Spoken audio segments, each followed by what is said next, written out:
Hey everyone, and welcome to the Defining Your Life podcast, where we focus on living in our purpose, practicing presence, and activating our power in each moment. I'm Marsharelle, your resident pep talk provider, and I invite you to join me as we continue to learn, lift each other up, and strive to level up together. Because we are never finished defining our lives, and it takes a village, so let's build one. Stay tuned for the episode.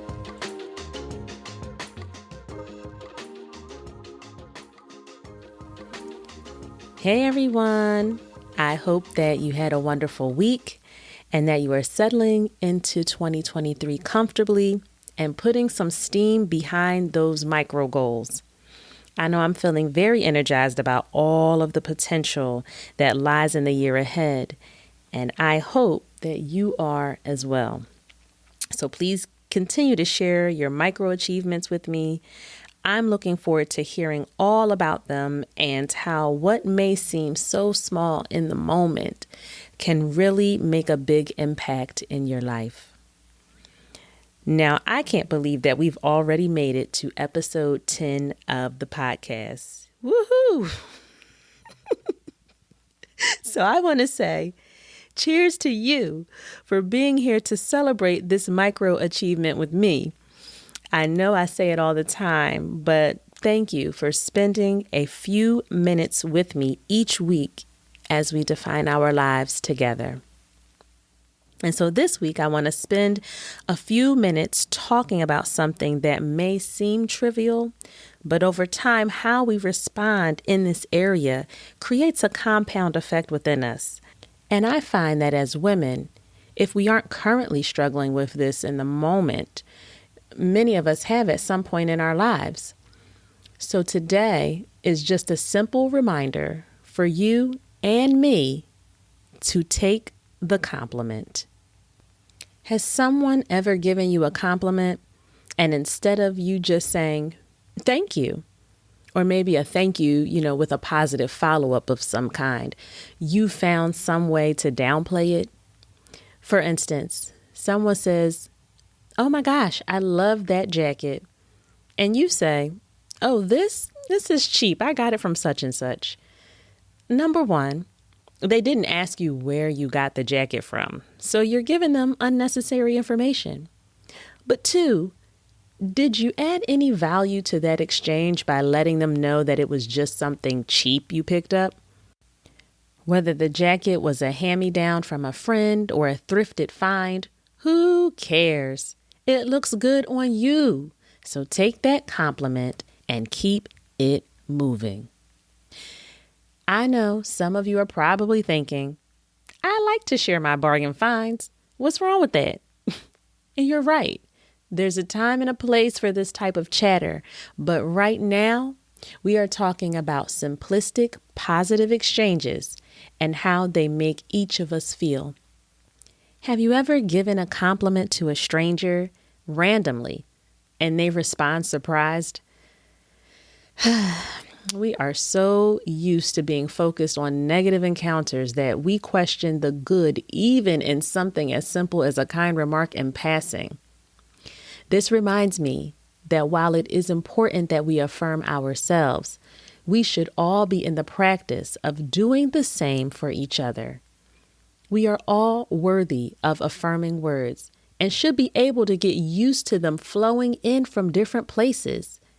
You may not believe that you need the compliment, but can you at least admit that it sure is nice to hear sometimes?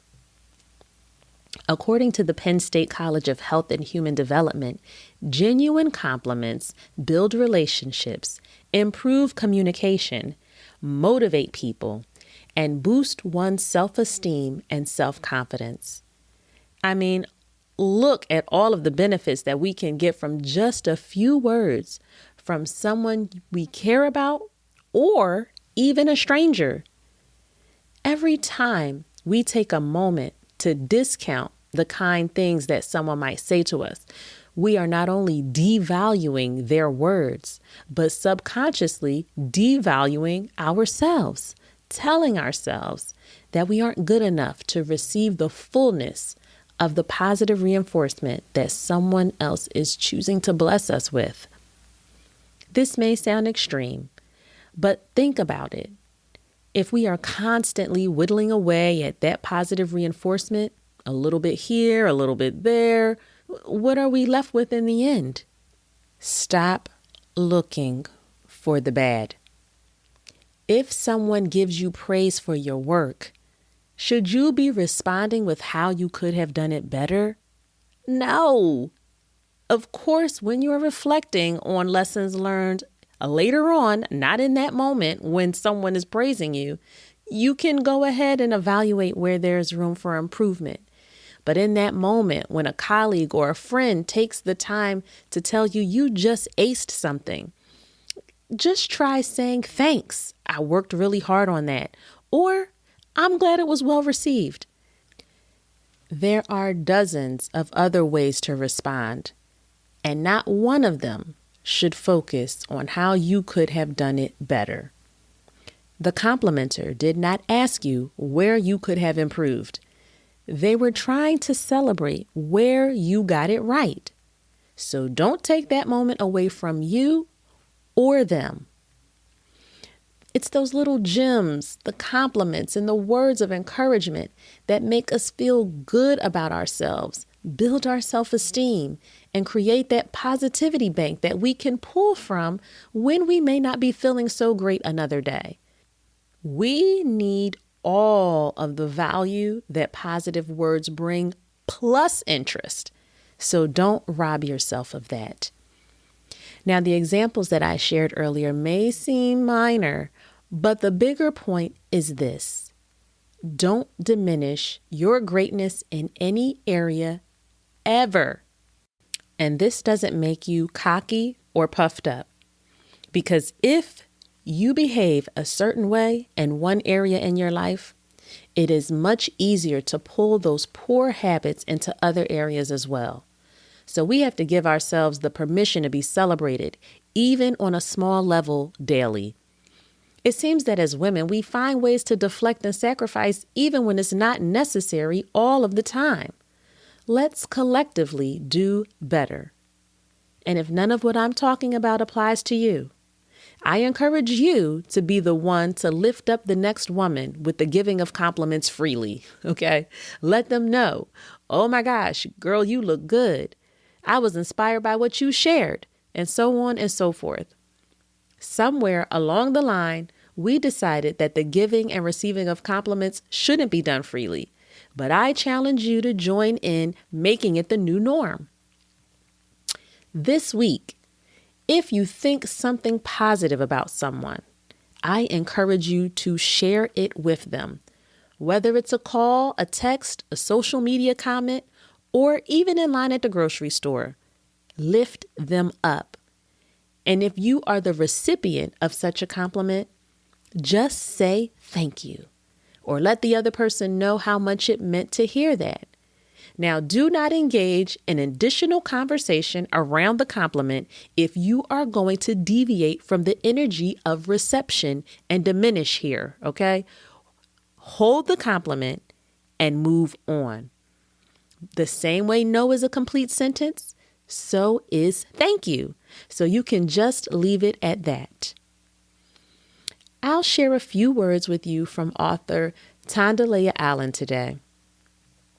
Sometimes a person just needs a little inspiration or a different thought to get them propelled in the right direction. Have you ever considered that a simple compliment could be that bit of inspiration? It might be just what you need in the moment to change your attitude or perspective. Imagine if that was the type of energy we experience both in and around us all of the time.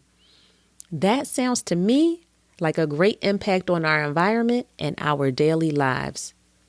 So take the compliment and give it as well, and see what a difference it will make. I can't wait to hear all about the overflow and outpouring of compliments to come this week and beyond. And don't forget to head over to the Defining Your Life page on IG or Facebook to share your experiences. We're also on Twitter now at Time to Define. I'm new there, so be patient with me, because I don't know anything about these Twitter streets, okay? And if what you've been hearing here is beneficial to you, don't forget to rate, review, subscribe, and share. I'm looking forward to continuing to grow our village. Can't wait to chat with you again next week. Take care until then.